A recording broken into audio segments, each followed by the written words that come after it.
Hey guys, this is Josh with another episode of Cooking with Jug. Today, we're talking about skillets. Now, I got some fried taters going here and antelope roast, or antelope rump. And this ain't really a cooking episode. I'm going to show y'all how to take care of your skillets after you're done cooking. Now, the antelope is in a vintage Wagner skillet. And this is a good example of a vintage skillet. It's smooth. The casting is pretty smooth, and when they're seasoned up good, they're about like glass. And then the fried taters, they're in a modern lodge skillet. And if you can see that right there, lodge skillets are kind of they have a bit of a texture to them. And the more you use them, the more that texture is going to go away and fill in with seasoning. They texture these so they can pre-season them at the factory.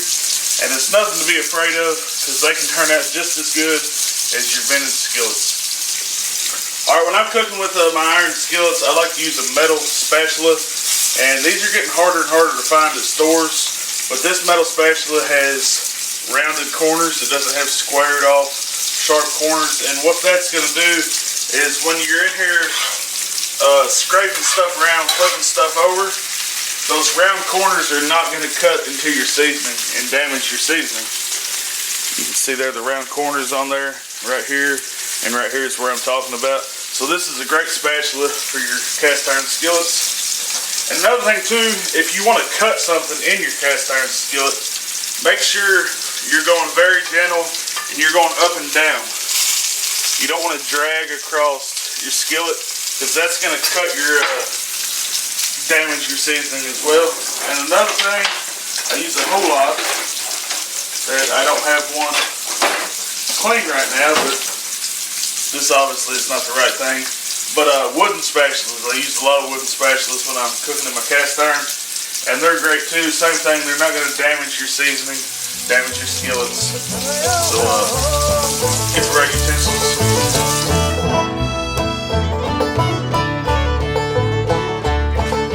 We're going to do the skillet that had the antelope roast in it first. As you can see, there's a bunch of crud left in there.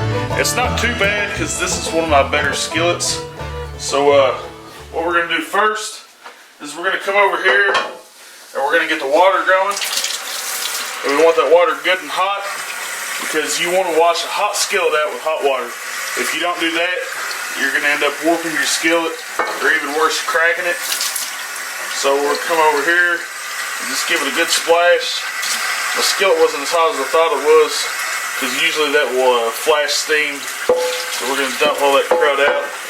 We're just going to get our wooden spatula and scrape around in there until we can feel that everything is broke loose.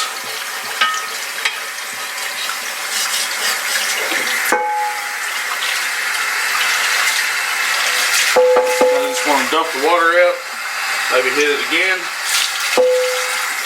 Then I'm going to take a rag, any kind of lint-free rag that you have will work great.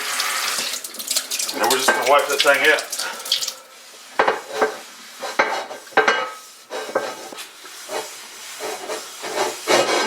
Alright, I'm going to wipe off the backside, make sure there ain't no grease or water hanging around. And there it is.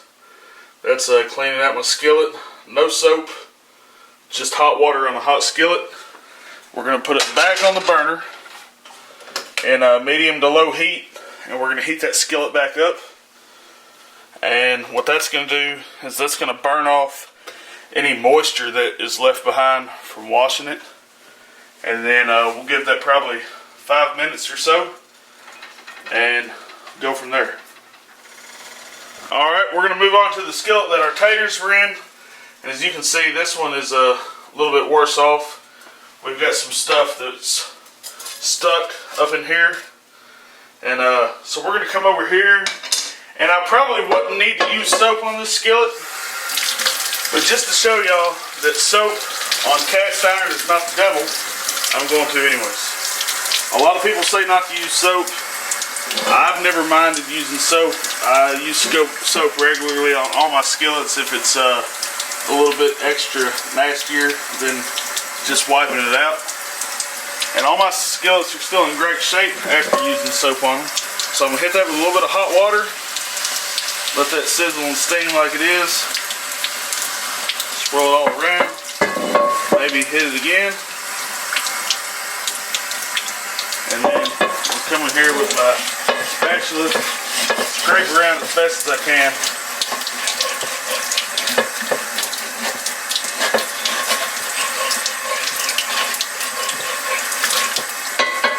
And then I'm just going to hit it with a little bit of soap. I got this dispenser here. It's got a button on it and I can just get a quick drop in there. I'm going to wipe it all around. You never want to let water or soap sit in your skillet.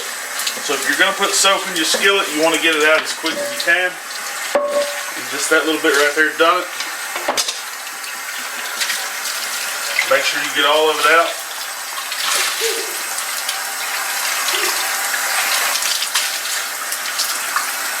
There it is. So we'll come back in here with a rag. Wipe it all out.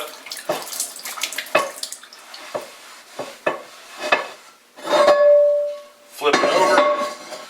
Wipe the backside. If you've ever seen a skillet that just has gunk and crusty crap caked up on the backside of it, it's usually because of excess oil on the backside, food particles, all that stuff.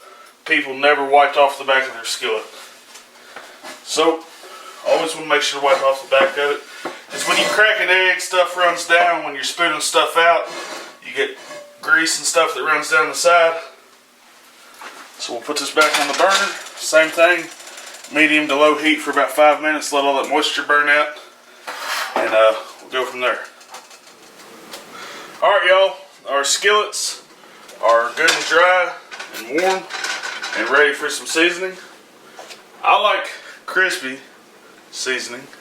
Y'all check it out right here. They've got a whole line of products. This is their original. And they've got different scented ones. I've used the butterscotch and the apple pie before. And this is in like a real convenient deodorant stick. I don't know if they use the term deodorant stick, but it's pretty much what it is. It works great. It's easy to use. They've also got it in just a puck. The original Crisbee Puck. And it's basically just a big puck of their product. And then they have a Crisbee infused rag. And I'm not going to be using this today. It's seen better days. It's time for a new one. And then they also have a new product out that I don't have yet, which is the cream. And it's in a squirt bottle. And it's just some cream you can pour in there, but we're going to use the stick. So you want to push a little bit of it out and just do a circle. You don't want to do a whole lot of it. Then we're going to come over here and grab a water paper towels, wipe it around. My skillet was a little hotter than I wanted it to be, and that's easy to do on these vintage skillets. They're a little bit thinner than the newer modern skillets. I want to wipe all this around, and then we want to wipe it almost like you're trying to get all of it off the skillet, like you don't want it to be on there. Because you don't want too much of this stuff in your skillet, and that goes for anything, no matter what you're using, oil, different kind of oil, bacon fat, all that good stuff. You don't want too much of it, because that's how your skillets get sticky when you're done using them. We don't want a sticky skillet. We're going to move over to the large skillet. Move that one back here to the side. Turn it on low. This one right here, as you can see, this one is pretty textured still, like I was telling you about, but I've been using this one for a few years, and it's really starting to fill in all them little divots and texture. It's starting to fill in real nice and get smooth. So we're going to do the Crisbee stick again. Just one circle. That might have been 2 circles. Come back in here with our paper towel. You can also use a lint-free rag for this. We want to cover all surfaces.